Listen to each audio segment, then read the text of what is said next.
my background is biology. I'm an ecology undergrad. So that's kind of like how I frame how humans are negatively impacting the environment, Jason. So I would love your ideas on how I could think about this better. But basically, I'm scared that we are going to lose out on all of these organisms and they're going to die. And this is called the genetic bottleneck effect, where basically we lose out on all the diversity within their genomes. And that causes, that causes extinction events, in and of itself. And I feel like we don't have enough sequencing to even know what the genetic mutation, are in the populations are. We don't. And we can't, even if we have perfect sequencing of all the living organisms in the world, I feel like we have no way to restore ecosystems. We can barely even restore, a mammoth, right? That's kind of like the whole thing, bringing back a mammoth. So the idea that we're going to bring back communities of bacteria, communities of butterflies and all this kind of thing, or insects and, amphibians and all that kind of stuff. It just seems so outlandish to me. And I don't think that could really ever happen. That's the same reason why, by the way, we can't really terraform Mars. That's the idea that we're going to create these ecosystems, out of nothing is just kind of crazy. So in my mind, I feel like I am more scared of losing out on all those organisms and destroying the ecosystem versus like CO2 PPM seems like a more tangible problem to me, where you could like create geoengineering solutions to try to pull down extra CO2 from the atmosphere. You could seed the oceans with iron. You could create other like ways. And I'm not saying that they're easy, right? Obviously we would already be doing those. And on top of that, CO2 does have cascading effects on, a lot of different processes too. Right. But I feel like I'm less scared of CO2 PPM versus like the death of the environment, but maybe they're not completely two different things, That's right. Yeah. I mean, I would not think of them as these mutually exclusive systems, because the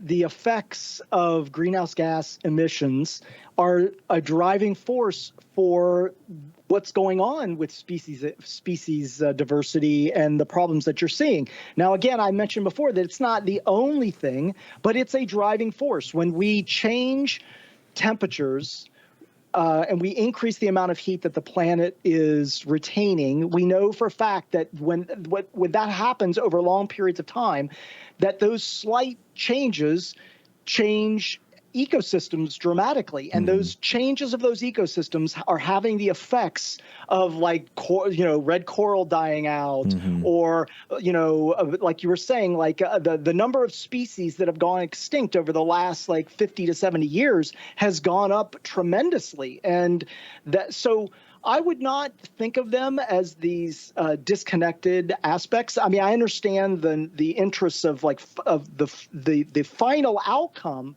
is what you're talking about is horrible, and it's something that somebody can grasp onto. But I think that we want to be able to connect the dots to say, what is the cause of this? Oftentimes we say that anthropogenic climate change, man-made climate change, is happening. It's having an effect right now, a detrimental effect right now.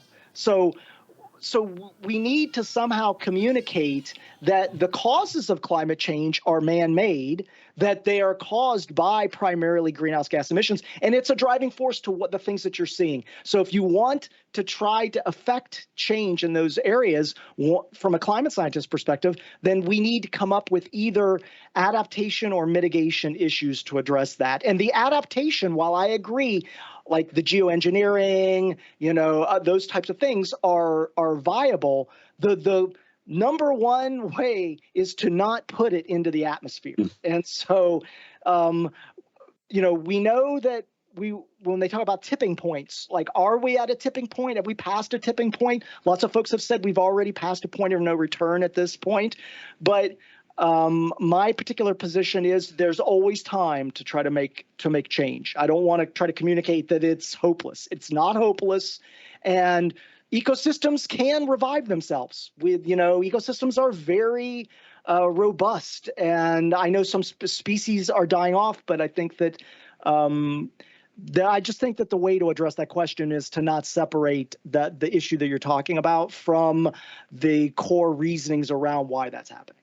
Even if it were to appear hopeless for one reason or another, the truth is, human ingenuity is a staggering thing, and the reality is the more time that we can buy ourselves and the easier we can make our lives so that we can focus on things like this instead of trying to recover from the damage, the more we can sit there and not be spending time on trying to combat the rising sea levels, but instead trying to figure out how to reverse this damage. The more we can improve our own lives, usually the better we can spend on more time, the more manpower we have to overcome problems like this. So even if we don't see necessarily a solution immediately in the future, there have been many times in the course of history where we have not seen a solution, and we go forward and we try. When Kennedy said we're going to land a man on the moon, everybody thought he was crazy, and there was absolutely no way of doing it until we did it. Yes, Jason, what were we going to say?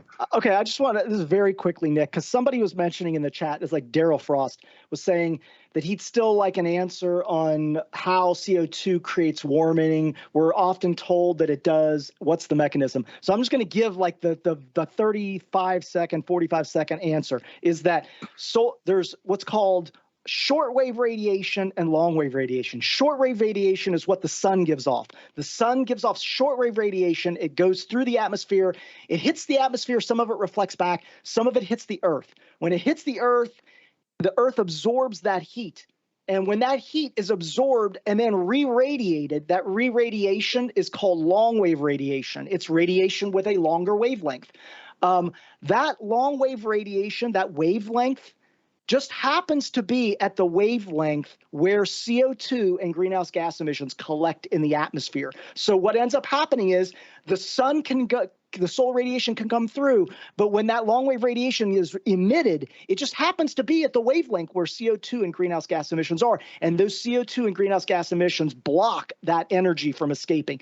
And that happens over long periods of time. Then we slowly start to change the amount of heat on the earth, and that system, which has been in balance, gets out of balance. And this is kind of the whole aspect with climate science, is that it's about these feedback loops, these feedback systems. When you get the ship going in a certain direction and then you slowly start to change it, it starts to become impossible to shift it back in that direction without a lot of effort.